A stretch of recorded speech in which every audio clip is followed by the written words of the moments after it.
Welcome to another gathering of the Gold Key Adventurers Society. Have a seat by the fire as we prepare to help you unlock the secrets of the travel life.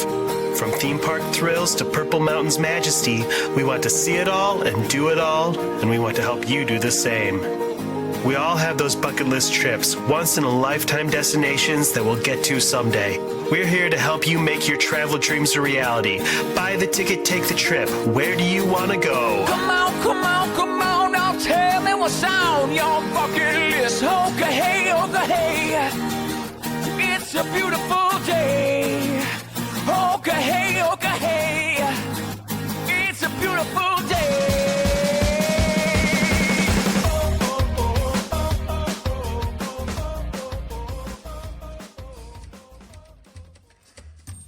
Welcome back to another meeting of the Gold Key Adventurers Society.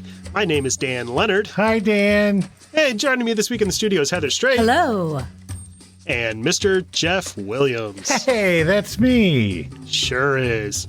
Our show, as always, is brought to you by Key to the World Travel. Key to the World Travel is a full-service travel agency specializing in theme parks, cruising, and destinations around the world. Head to www.keytotheworldtravel.com for more details and a no-obligation quote on the vacation of a lifetime. I love those guys. Yeah, they're pretty cool. Well, it's that time of year when we're all trying to figure out what the next 12 months are going to look like. Happy New Year. Happy New Year! New Year, new us. What was that squeak? That was bottles popping, Dan. He was popping the champagne. Excuse me. I thought you had a loose O-ring there. I thought maybe you needed to go take care of a situation real quick. The internet is full of suggestions on how they think how we should make sure our lives are on trend in 2024, including the internet that keytotheworldtravel.com resides on. So we're going to take a look at a list that we published of the 10 hottest travel trends that we're watching this year. I gotta say, I was unfamiliar with these terms, and I like that not only is it a type of travel, but it has a cool term for each one of these. And as Mr. Trendy Traveler, I'm gotta be in on this. I'm a little disappointed that Ultimate World Cruising didn't make the travel trends list, because I've been down a real rabbit hole on TikTok lately following all of the Ultimate World Cruisers. Drama. Yes. Yeah, there's always new drama every single day. It's fantastic. And we have some clients and one of our advisors on board, so we've got the inside scoop, and it is fascinating to me. I love how dramatic the TikTok community makes it. It's probably just, fairly mundane and boring on board, but it's like a reality TV show unfolding on Royal Caribbean. Yeah, between that cruise and Neil the Seal, I haven't put down my my cell phone in weeks now. What is that? What's Neil the Seal? Neil the Seal? You haven't met Neil? Oh, no. I think it's either Australia or New Zealand. There's a colony of elephant seals that beach themselves around end of December to molt, because apparently seals molt, or at least they elephant do. seals. And elephant seals smell really bad. Yeah, well, Neil the Seal is one particular elephant seal who has decided that he likes the locals, and he's not just laying there on the beach while he molts. He has moved in and made himself a resident of the town. Wow. And he frequently obstructs the roads. He will crawl up to people's houses and bang on the doors. Oh, fun. I gotta go for them check to this come out. out and spray him down. Yeah, he's become a member of the community. Love it. So yeah, I've got you can find this article at keytotheworldtravel.com, and we'll link it in the show notes for you. But we got a whole bunch of trends to start with. Some of them we've talked about a little bit before. Some of them, like Jeff had, have been updated with hot new names for the new year. Let's dig right in. The first one on the list is Astro Tourism. So I have a question. Would being in search of the Northern Lights fall in Astro Tourism, do you think? Because this is what I've been seeing all over the place in the last couple of weeks, is everybody posting about the fact that those are supposed to be huge this year. It's supposed to be a really great year for the Northern Lights. I've always wanted to see that. The auras are going to be huge in 24, everybody. Yeah, when it's cold enough, and if you're far enough north, you You can see them in Michigan sometimes. I have seen them. I've seen pictures right here from, on my own, off of my own back deck. I would say it looks like the most crazy when you see people like in Iceland watching these things. It's just bananas. Right. I would love to see that. And that certainly would be a spot for Astro Tourism. That's where people can go and watch them. So I'm thinking Astro Tourism is going to be hot in Miami this year after the 10-foot aliens at the Bayside Mall. Have you guys heard about I think this? that's something different. What's going on at the Bayside Mall, Jeff? Have you not seen this? No, you I have a haven't. different TikTok feed. I than haven't either. I've been watching Neil the Seal. I can't get off Neil talk. It's all Neil talk all the time. I'm in Drake Passage talk. I haven't gotten the alien. Well, I'll send you a link later. But there was a kerfuffle at the Bayside Mall in Miami, and then all of some dummy said it was aliens, and now the whole TikTok is aflutter with proof that there are 10-foot aliens that have arrived in a portal at the Bayside Mall. And my thought is, why in the world would they show up in a portal in the Bayside Mall in Miami? Miami. That's a good question. Anywho, that's Yeah. We'll have to do some investigative journalism on that one and get back to you. But 2024 is definitely a big year for astronomical events, not astrological events. As Heather mentioned, the Northern Lights are going to be really spectacular this year. Also, there's a great big total solar eclipse happening in April, and hotels along the path of that eclipse started booking up solid over a year ago. This is People crazy are to really me. excited. yeah. I know that basically immediately after the last total solar eclipse was a good 5 years ago or so, wasn't it? People started booking their trips for So the that they can 2024 eclipse. be in the path of it. Huh. Interesting. Yeah, that's right. Say, I don't care. About that, yeah. I do. I've seen the dark before. It's not exciting to me. I will say though that I never quite got it when people are talking about stargazing in places where there's not a lot of light pollution until I happened to be somewhere, and this was in when we did the Arizona and Utah Adventures by Disney, and we were out in the middle of nowhere, and it is kind of spectacular what you can see just with the naked eye, just standing on the ground. It's very, very cool. I don't know whether I would plan an entire trip around that, but if there's somewhere you wanted to visit and that was a thing that you could tack on, then I'd be all about that. And people get really into the photography of the sky where you That's do time true. lapse and all that. So going somewhere like that, you get some amazing pictures. Yeah, there's great places right here in the United States where you could go jump on this Astro Tourism trend. Yeah, there's a lot of places that it's been for several years now. They've been designated as dark sky parks, where they're more remote spots where the light pollution is below a certain level. Wasn't that supposed to be Disney's new fifth gate? Yes. Right. Yeah. I will say, if you're in one of these areas where the stargazing is great, what's not great is the Wi-Fi. So That's true. if that's important to you, keep that in mind. They're not building a lot of antennas out Exactly. there. Yeah. There's one in the Upper Peninsula of Michigan. There's a dark sky park that you can visit, and Does not surprise. yeah, those are really popular. There's also a meteor shower that's happening right around the time of the solar eclipse. That's supposed to be one of the biggest, most spectacular ones. I do There's love a comet meteor coming shower. through. That is leaving a trail of meteors. That's going to be really good. So, We've had a lot of people asking about Alaska for this summer to get in the Northern Lights and check Alaska off their bucket list. Alaska cruises are very hot right now. Well, that goes right into our next. Yeah, and exactly. And, stuff is melting, so now is the time to go see glaciers. yeah, even Alaska is melting. Yeah. When Kendra was there last summer, it was up in the 80s for most of their Yeah, cruise. it's kind of weird. Yeah, so that it doesn't fit as well into this next one, but this next topic or the next trend we've got our eye on is we're calling it Cool-cationing. That would be where you, instead of heading to the beach in the summer, thanks to the ridiculous heat waves that we've seen, especially in like Europe the last few years.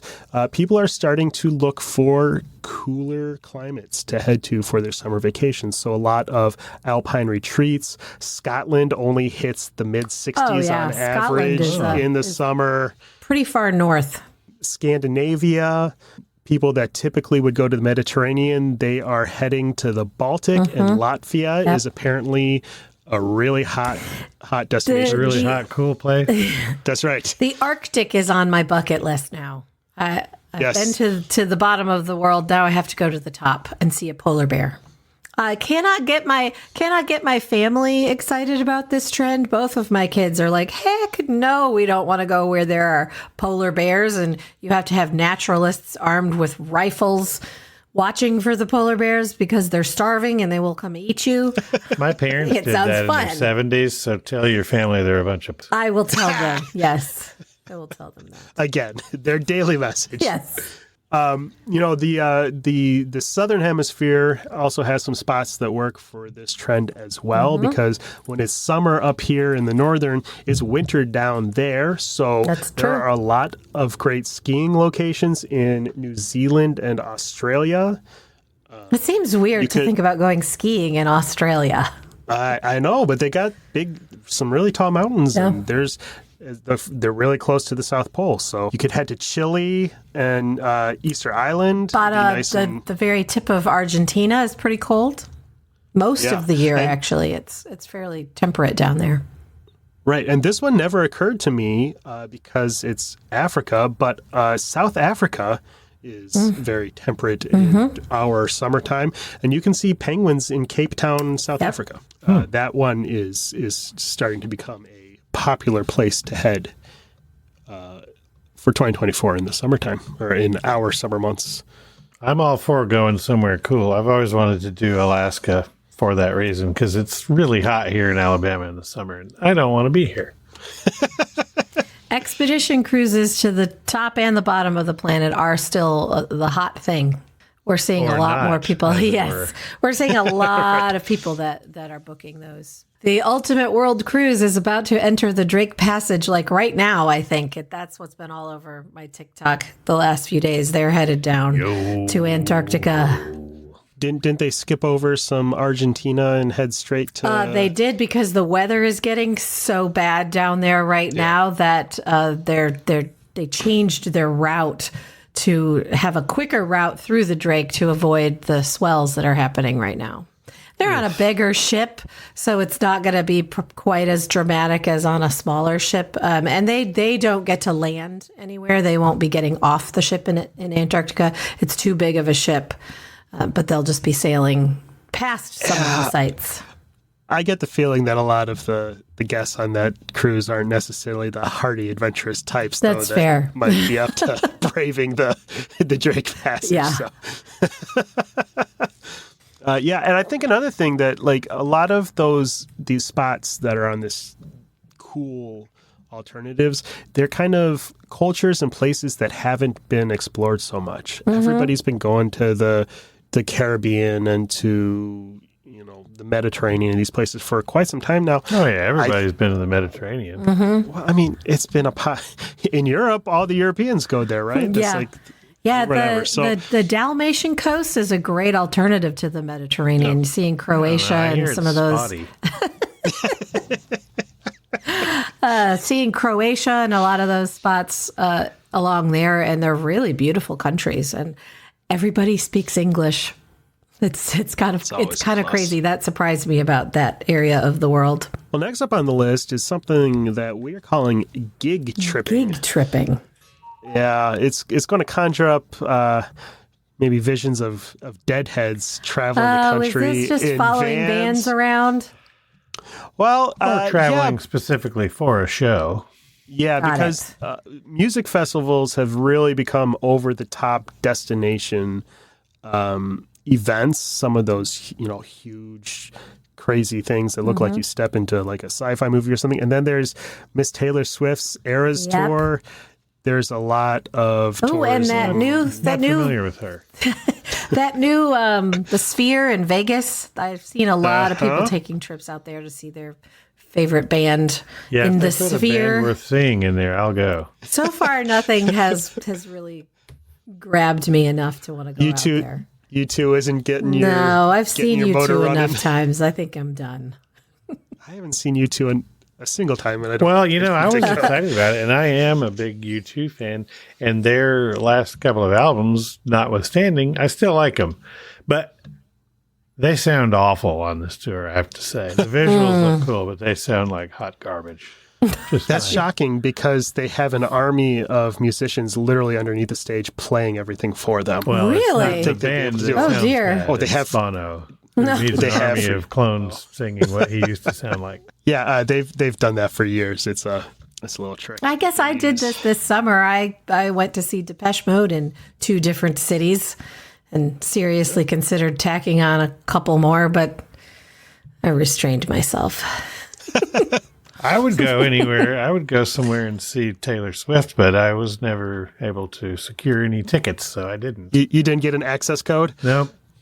No access code. And I tried to go to Vegas to see Adele, and that didn't work either. Well, it was when she came back, and the Weekends with Adele thing I've signed up for both times she was going to do it, including the one where she actually did, and they sell out just so immediately.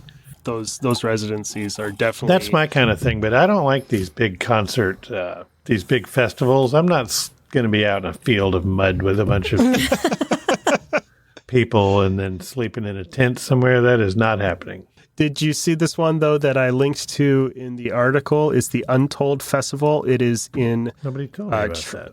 It's in Transylvania, and it looks like it Swedish looks House crazy. Mafia yeah, it looks pretty over the top. It looks like there might be. and Sam Smith. Yeah. But the set looks like a big Gothic castle Cool. there in that video they're playing and stuff. There's a Leaning lot of into the pyro. location. I like it. Yeah, definitely. It looks pretty It looks phenomenal. cool, but I'm still out in a field with a bunch of people. In Transylvania.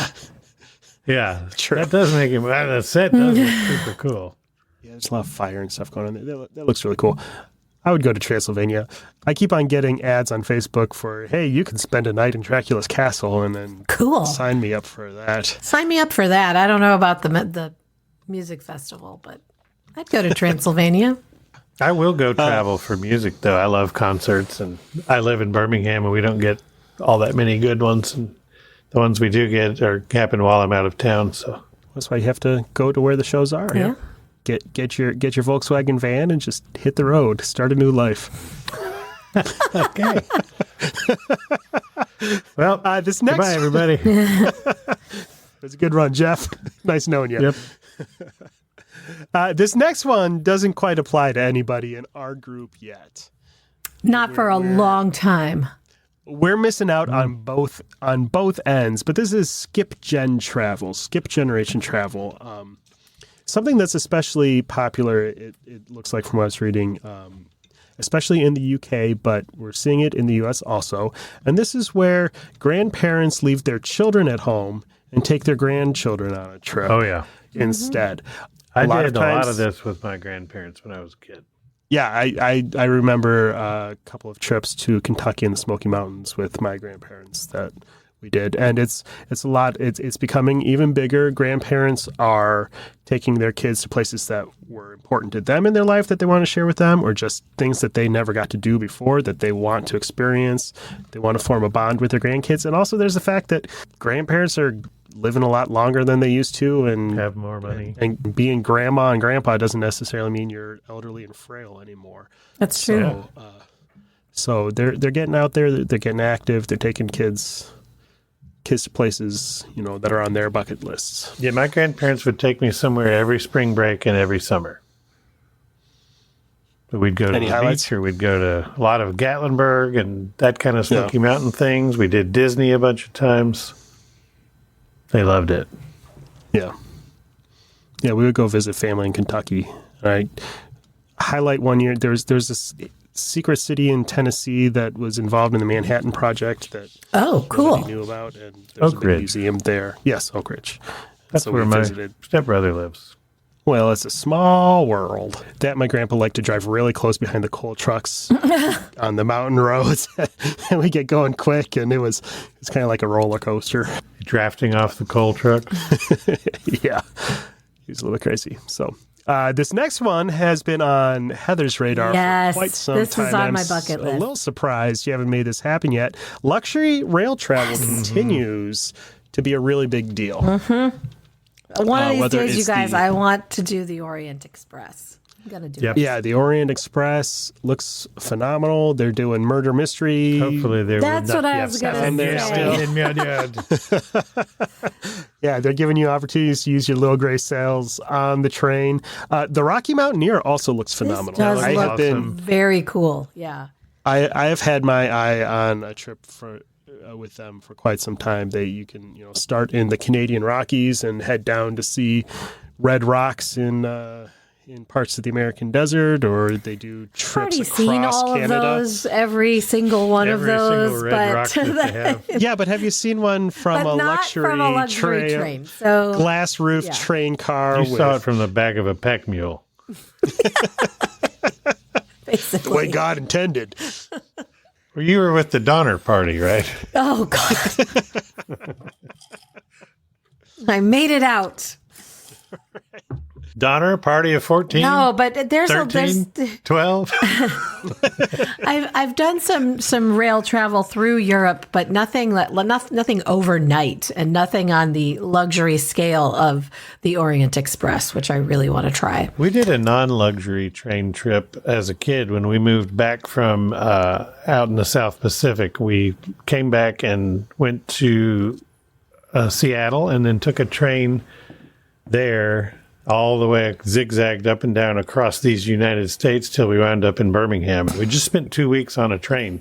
Wow. Sometimes we had cabin cars. Sometimes we would stop and do a hotel and get back on. But that was awesome as a kid. Those observation that's cool. cars and the whole train thing was really, really cool. And Alaska especially Railroad these looks luxury very cool rails too. look so great. Yeah, if I do Alaska, I would love to check out Alaska Railroad too. That looks incredible. And Some of these bullet trains in Japan. I that's not so much the luxury overnight thing, but I think it would be really cool. I've done some high speed rail in Europe. High-speed rail in Europe is pretty It bomb. is pretty cool. But I'm intrigued by the Shinkansen in Japan. You just wanted to say that. Yeah, that, and I liked that movie, Bullet Train. That was a really good movie. Yeah, a lot of these trains have, the interiors look like luxurious European Yes. hotels. That's what I Their want. restaurants and dining are top of the line. Pardon the train pun there. I'm here for it. I've got to find a way to do some luxury overnight train travel. Yeah, and the other cool thing about it is a lot of the tracks go through areas where there's not roads, there's not towns, so you're seeing things that you might not be able to see any other way than traveling in this train. So Yeah, it's kind of a little bit like pretty river cool. cruising. You're heading through Exactly. the actual countryside of these places. It's drier. It is a lot drier, yeah. And fewer locks. This next trend, I kind of combined two different things that we're seeing a lot of into one label here with wild feasting. Wild feasting. So- I'm intrigued. Yeah, this one might not be quite as Wild familiar. fisting. Feast. That is- feasting, Jeff. Entirely different. That's for This is a Gold Key After different Dark. thing. wrong show. So wild feasting has two different ideas on it. One, a lot of times it means an experience where you go and you help forage and gather the ingredients for a meal.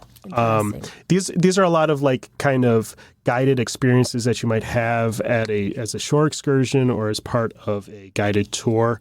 Can I go somewhere with a pig and watch it hunt for truffles? Yeah, I'm sure that you can pay a small Frenchman to take you Yes. out into the forest with his pig. but it's also a lot of the idea of it's really popular to have these excursions where you go and you dine outdoors with the locals. People are at a point where cultural immersion in travel is really big, and they don't want to just eat where the locals eat or eat the traditional food. They want to actually eat with people who live in the place and experience what a traditional meal is, find out how it's made, take cooking lessons and learn how it's made. Our advisors did this last year on a trip that they did to Israel. At least once. There was once where they were making hummus. I think there might have been a second.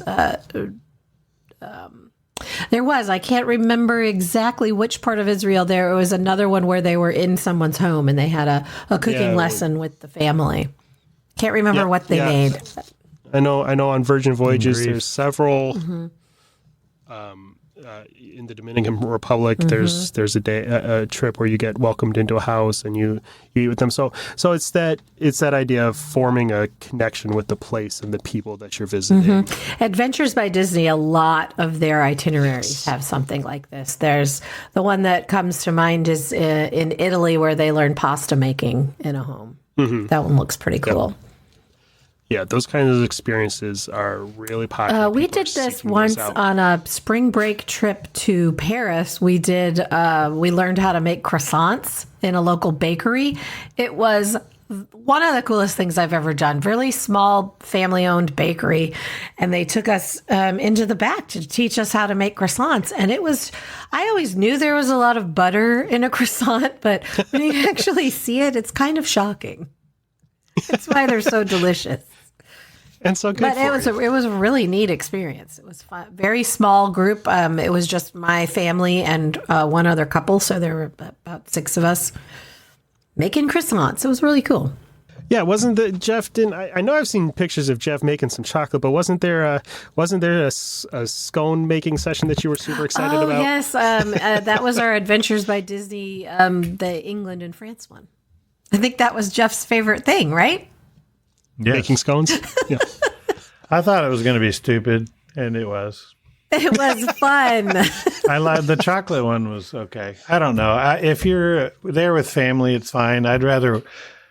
Personally, I would rather have wandered around the amazing little towns that we were in than go and sit in a commercial kitchen in a place and do a thing. That's a little bit different experience there when it's not. Yeah. I do still have that scone recipe, and I make them from time to time after learning how to do it. We did learn some interesting facts and stuff about, like, the room that we were in was actually the room where Prince Charles had changed clothes before he got married to Camilla.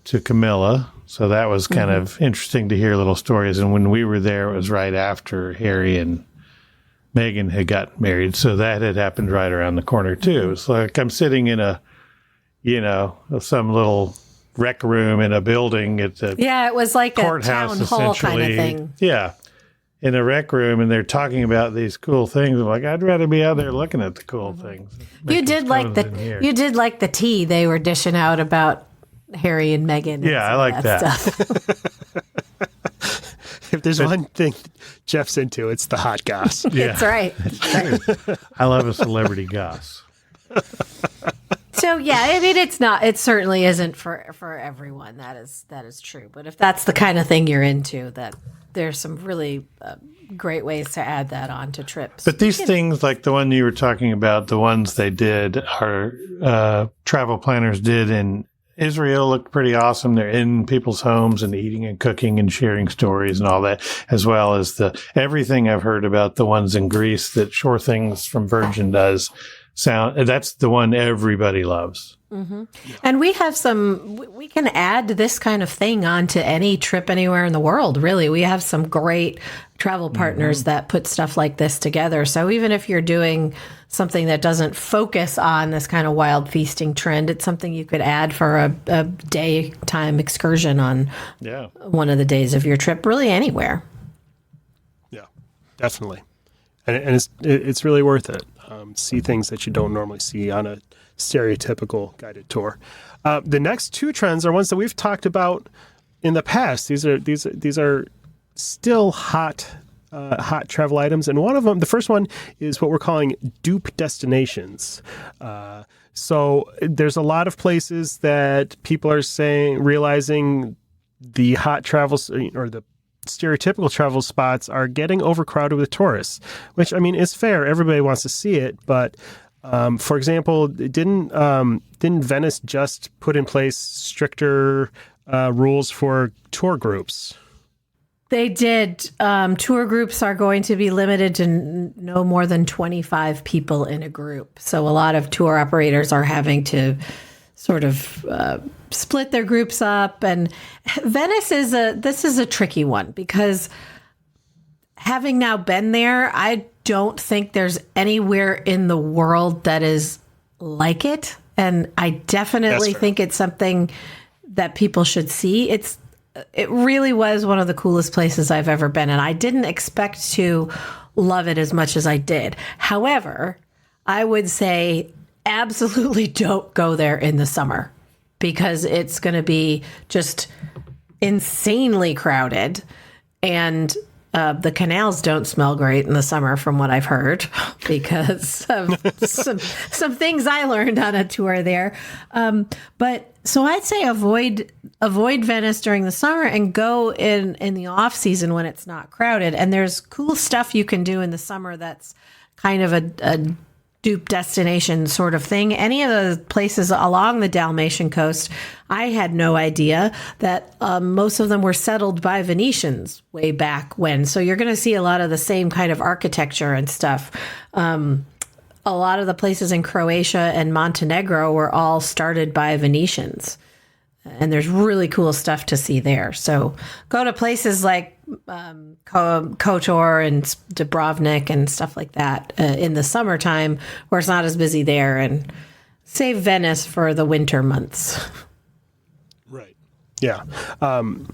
So to back up just a little bit, the idea is find these, instead of going to these busy places, or in addition to, maybe spend a little less time in the overcrowded locations, find places nearby that are similar, but aren't full of people. And they all have things worth seeing, right? You're going to get the flavor of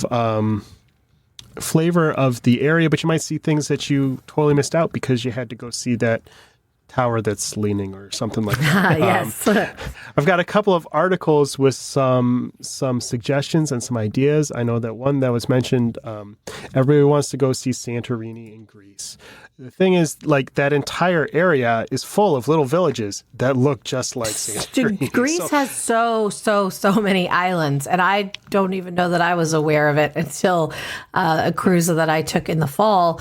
And we didn't visit any of the big, famous ones like Santorini. We saw Corfu and Kefalonia, Naxos. They were all absolutely gorgeous and not as crowded at all. Right. Give those spots a chance.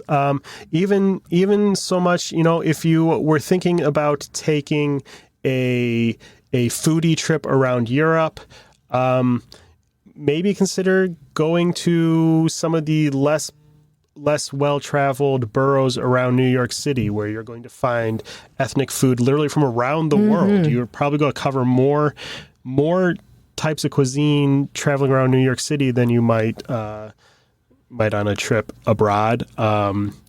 See, a suggestion here is, instead of going to Hawaii, try the Azores of Portugal. Or is it? Yeah. There's places if you want to see some really cool architecture and places that feel European, you could go to Quebec. Montreal and Quebec City look a lot like Paris and Geneva and some of those places in Europe. But do they have the same conventions? I hope so. Otherwise, we're all in for some torture.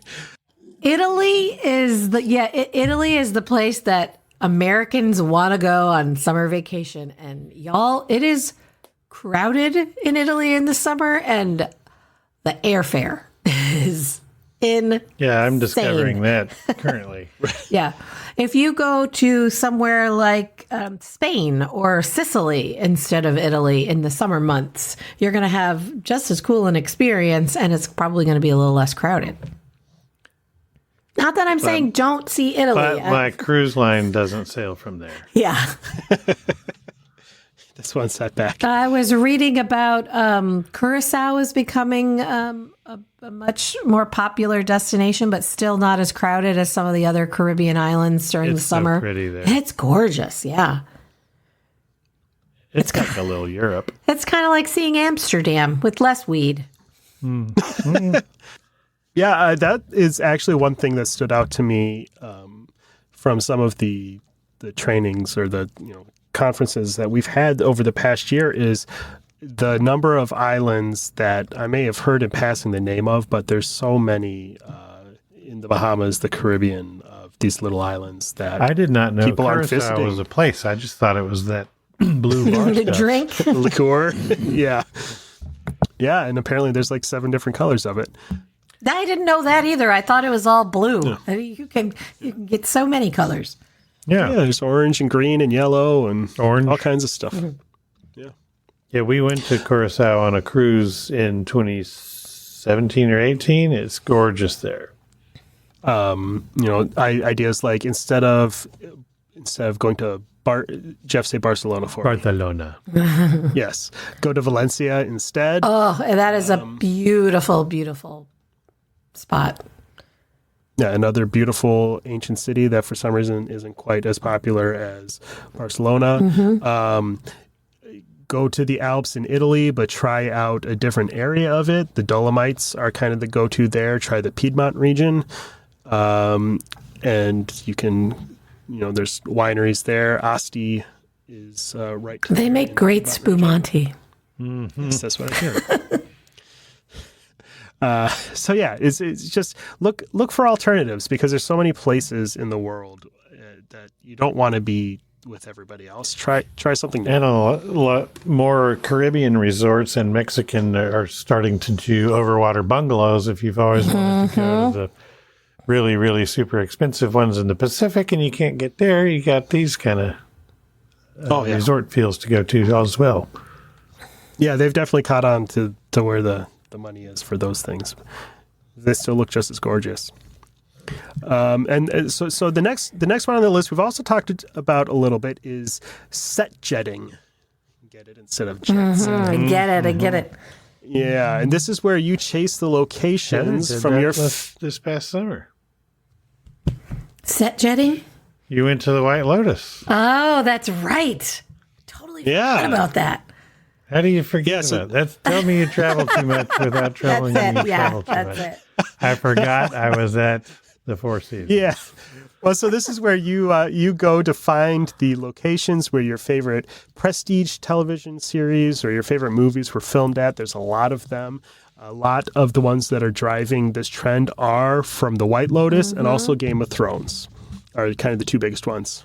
I forgot about that because the most recent season of the White Lotus was in Sicily, and I'm sitting here thinking, I don't think I've been there. But season 1, yes, I did see that location. Yeah. So people are flocking to the resorts, whatever, the newest season of White Lotus, wherever that's filmed, people are flocking there to see that. Ireland and Croatia are incredibly popular for fans of Game of Thrones. Still. This kind of goes all the way back to when people were headed to New Zealand for Lord of the Rings locations. A lot of people don't know this about me, but I have never watched Game of Thrones. I Yeah. am just hearing this information right now. Yeah. I've got one episode on you, Jeff. That's all. Harry Potter filming locations, the studio, that's kind of you're not seeing countrysides, but you can actually go to the studio where they filmed a lot of Harry Potter. You can go see the steam train that they used for the Hogwarts Express. That's in Scotland, the Jacobite Express. You can go to the place where that famous shot of it that where it's moving across that big bridge. Oh, yes, that Yeah. aqueduct-looking thing. Yep. I this is entirely on speculation, but I imagine that there's been an uptick in visits to dude ranches in the Yellowstone area. For over the sure. past We few get a years. lot of requests for dude ranch vacations because of that. Yeah, so There's another category I'm not interested in. I don't like Dude dudes ranch? or ranching. you sure you're not into the dudes? Yeah, I'm pretty sure. I don't know, Jeff. I think we could have a good time on a dude ranch. Yeah, sure. I won't make you get on a horse. I've never ridden a horse. I don't We'll like, keep that record. I We'll don't keep like that the record. outside. All of this is shocking to me. Yeah. How do you feel Yeah, about but- helicopters and hot air balloons? Never. Not going to touch them. Nope. Not going to touch them. I do like seeing locations where things were filmed, though. I love when I'm accidentally walking around in New York and you just roll up. On, oh, I recognize Yeah. that from wherever, Yeah. up the friend's apartment or just little things like that. And there's whole tours that you can do that are just filming locations. Jurassic Park. If you're in Hawaii, going to see the Jurassic Park filming locations is a cool.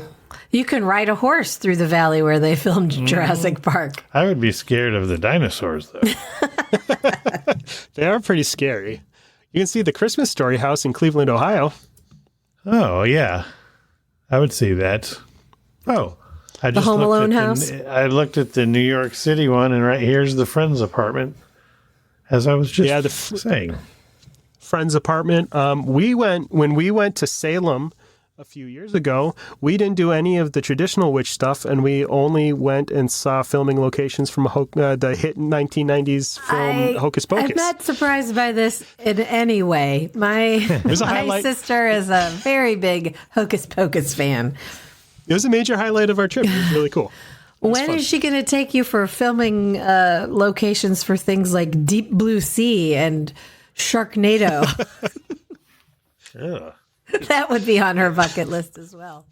She loves a good kooky disaster film, especially if it involves sharks. Yeah, she's been onto The Meg lately, both 1 and 2. She's a major. Those are her 2 go-to airplane films. Are the Meg series. Oh. Yeah, the second Meg movie looked pretty good, I have to say. It looked like a ton of fun. She's a fan. The next one on our list, we kind of hit a little bit when we talked about food, but this one covers just a wider experience in general. People are looking for opportunities for authentic cultural immersion, places where you actually get to know the people where you're visiting, see what life is like. And so that's a very popular thing, looking for opportunities to not just sit on a beach, but get a slice of life. Yeah. Again, we had quite a few travel advisors when they went to Israel last year, and again, even their trip to Italy this year. There was a lot of those experiences where you were making the pasta, cooking, meeting people, and seeing what life is like in the area. And again, Adventures by Disney does a lot of that. Even better for that would be Nat Geo Expeditions. Yep. That's kind of really their niche, is the cultural immersion side of travel. Also, G Adventures, and that one is not just a cultural immersion, but also they do a lot of sort of give back travel, which has been a trend. Voluntourism, I think, was the buzzword a few years ago, where you visit a destination and go work in the community as part of your trip. And they kind of specialize in that sort of travel. I remember.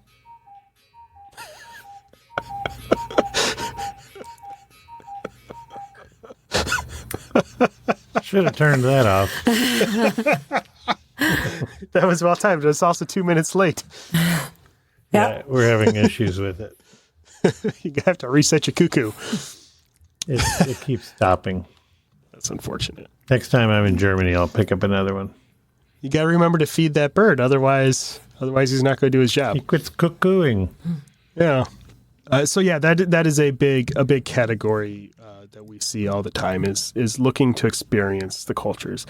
This last trend is a little bit more conceptual, but the idea of exploring frontiers, and there's not a lot of places on the planet that haven't been explored. There's not a lot of frontiers left, but people are, as Heather mentioned earlier, how many videos on TikTok do we see all the time of people crossing the Drake Passage? Yes. Or it is becoming more and more accessible to climb Mount Everest, or even it's becoming popular to not even climb Mount Everest, but just to be able to go and say that you camped at base camp at Everest. Yes, we, Jeff and I know somebody who did that this past summer, did Everest base camp. And when I was following along with his trip, I've never had any inkling whatsoever of climbing Mount Everest. I'm not a mountain climbing kind of gal, but following that trip, it looked pretty cool. And I thought, I could probably make it to base camp. At the very least. That might be cool. Yeah. You still do have to do a little bit of climbing to get there, but it's not like, it's more of a steep hike than it is an actual having to climb over crevasses and actually ascend to the top. But it looked really cool. Right. Yeah, and like Facebook keeps on serving me up samplings of posts from groups that it thinks I might be interested in, and since it knows that I'm interested in travel, it showed me a post from this group of people sharing tips for visiting trekking Kilimanjaro, and it struck me that everybody in this group, they seem to be like 90% middle-aged, upper-class, somewhat fussy British women. So I could fit into that group. Right. Climbing Kilimanjaro is not necessarily like this inaccessible thing anymore. It's something that you can experience if you've got the money to go on the trip. Yeah. But beyond that, people are looking just for ways to branch out and to push themselves in the travel, whether it's going someplace new, a lot of less, as we said, people are looking for less crowded places, experiences that you think that you might not have tried in general, especially, taking on some of the more adventure activities that you can have in different places. So in lots of different ways, that's why I said it's kind of a little more conceptual. People are looking, going and trying weird new foods, experiencing unfamiliar cultures. It's people are looking to grow. Another one Jeff will never do, space tourism. I mean, that's still on my list. I would absolutely do it if I was given the opportunity. 100%. It's the final frontier. Yeah. But it's too similar to a balloon. I don't like unnecessary risk. Oh. I went to a middle school named after a dead astronaut that blew up on a rocket. And there were two other schools in my same city named after the other two guys in the capsule. So I'm not feeling it. Was one of them a Chaffee? Yep, there was Chaffee and Grissom. Roger B. And I went to Ed White.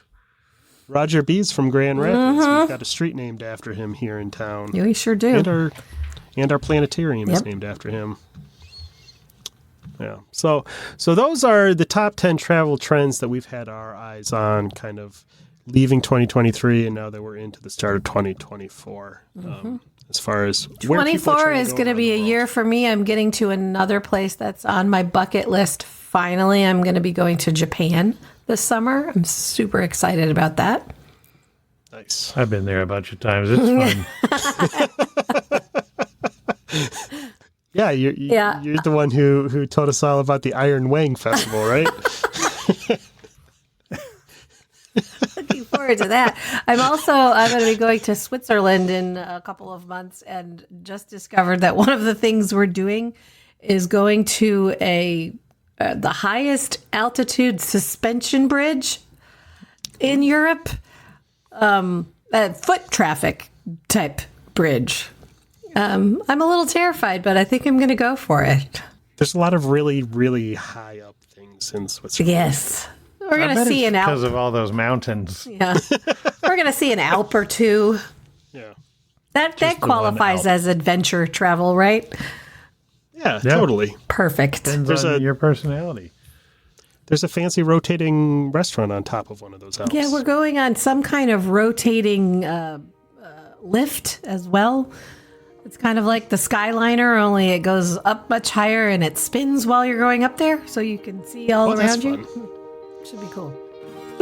Jeff looks horrified. It turns my head. I don't need to do that. Have you seen the double-decker cable cars that they have up in the Alps? Yeah. That the top level is open air.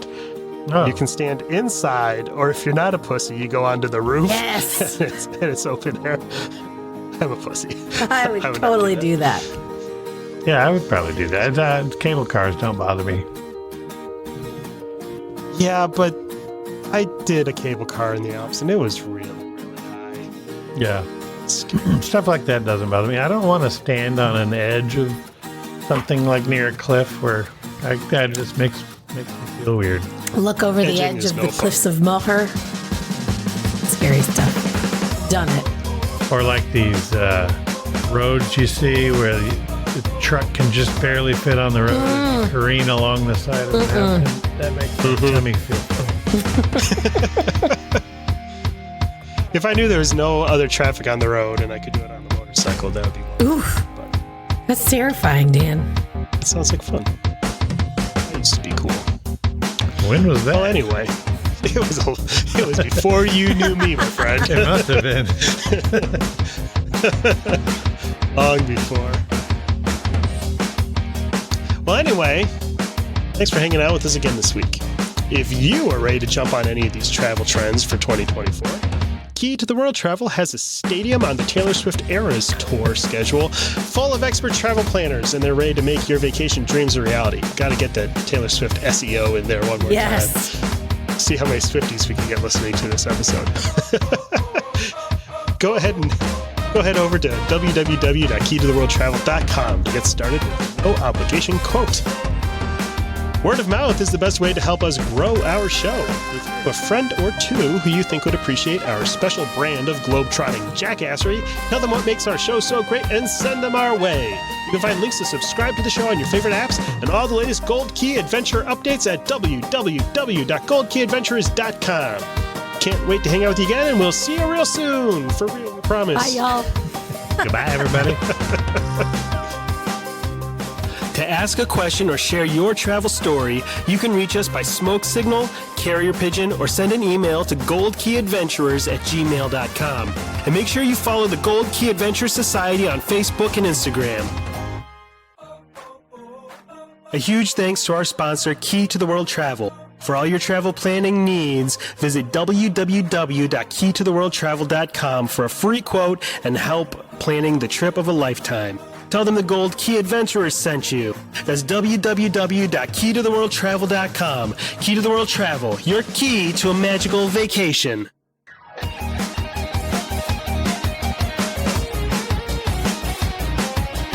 Thanks to Outer Vibe for the use of their song Hoka Hey for the intro and outro of our show.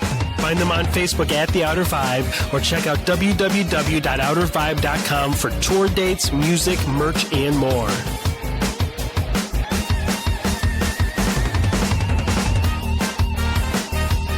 We'll see you next week for another meeting of the Gold Key Adventure Society. And until then, remember, life is short and the world is wide. So go have an adventure. Swear to God, we'll actually record some episodes this year.